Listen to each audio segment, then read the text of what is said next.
Week in Wrestling is on the air. We've had Astro Man. We've had Brian Day. We've even had Big Woody. But tonight, we have, without a doubt, the greatest guest that has ever been on This Week in Wrestling. He's known as Tony G. He's known as the Great One. He's known as Tony Falala. But he is most importantly known to me as my best friend, Tony Giarrusso, and he's here live in the studio. Thank you, Tony, for being on the show.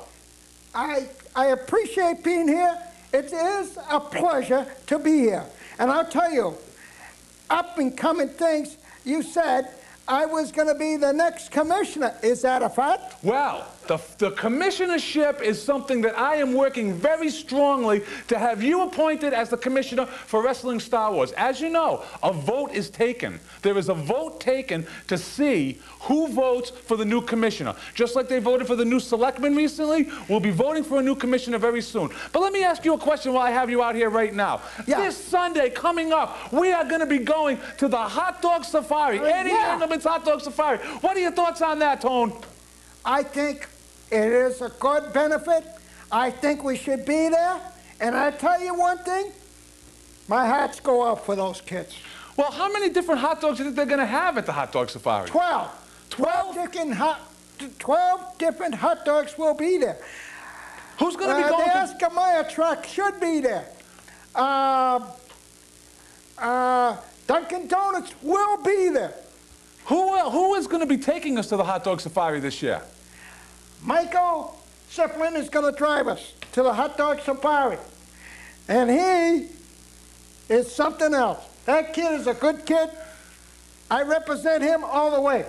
Excellent, excellent. Now let me ask you, we haven't seen you in so long, Tony. It's been a while since you've been here on the show. Tell us a little bit about what went on over the winter for you. For example, I understand you had a little problem with your toe? First off, I had an operation on my toe. I had all kinds of problems.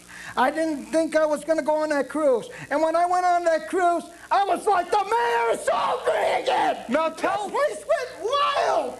Pandemonium. All that good stuff happened. I was a party animal. I rented a tux for the whole week, and I just went wild. I had a $600 bio bill. It was wild. You gotta be kidding me. I went nuts. Tell me some of the places some of the ports of call that you visited on that cruise. Antigua. Wow. St. Thomas. Man. Guadalupe. Wow. Aruba. I love Aruba. I love Aruba. Did you have a good time in Aruba? Oh, yeah. Now, Tony, I know when you were on this cruise, I have a personal question. Did you meet the captain? Of course I did. That was #1. And you ended up being friends with him? And guess who else I met? Who? Duke Daniels from the Platters. Wow, unbelievable. Duke Daniels? Yeah. From the original Platters? Yeah. And did you guys sing a little bit? Oh, those songs. I bought it. I had to buy it. It was 15 bucks. I said, sure, I'll buy it. Yeah, most likely you got it for 10, but anyway. I was ballistic. Is there any of those songs that come to mind right now that you could think of? Oh yeah, they're beautiful. I love it. Give us a little hymn of one. You know who I met? The big man of himself. I met Herb Reed. Herb Reed was on the cruise? No, he wasn't on the cruise, but I met him in person before. Who's Herb Reed? Shows. Who's Herb Reed? That's the gentleman of the national Platters, the real Platters. Herb Reed is the whole man, the whole thing. You've actually met 2 members of the Platters. Yeah, Herb Reed. Okay, well, you know something? Enough about Herbie. Can we talk a little bit about This Week in Wrestling and Wrestling Star Wars for a minute? Yeah.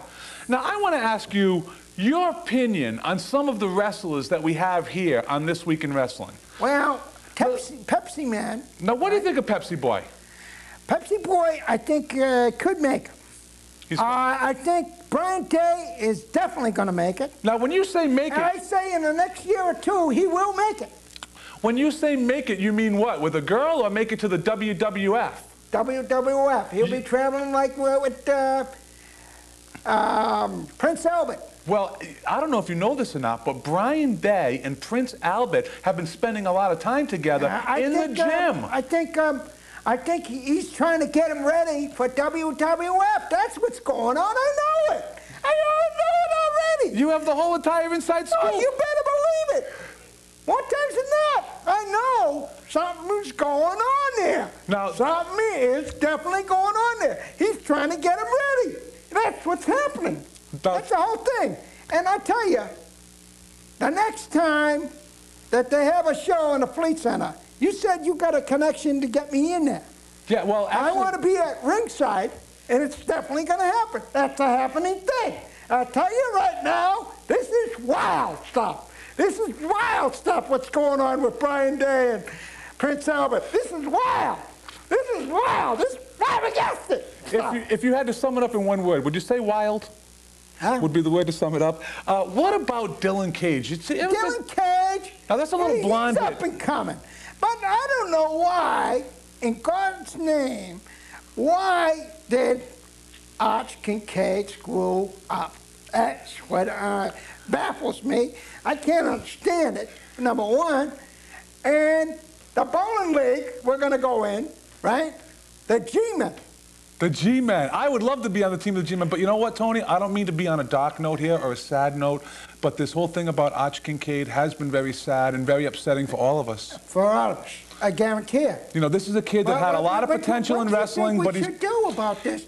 What do you think we should take him under our wing and give him a second chance? I think we may. I'd like to give him another chance, but he's in jail. Let's see what we can do. How long is he going to be in jail? Well, obviously, these last things that happened to him, these terrible things that we don't even like to talk about because this is a family program, he was in parole violation and he was immediately remanded back to prison. So he's going to be in the Hooskow for a while. How long, would you say? I would say at least a year before he's going to be eligible to see daylight. When he comes out, right, we can get this young lad and we're going to talk to him. Like he's still our friend. And maybe give him a second chance. I think we should. Well, you know what we're going to do right now? What? We're going to get the fans down to ringside for a big matchup between Dylan Cage and C.J. Summers. These two guys, both young up-and-coming superstars. Yeah. And we're going to take a look at that matchup right now. Yeah.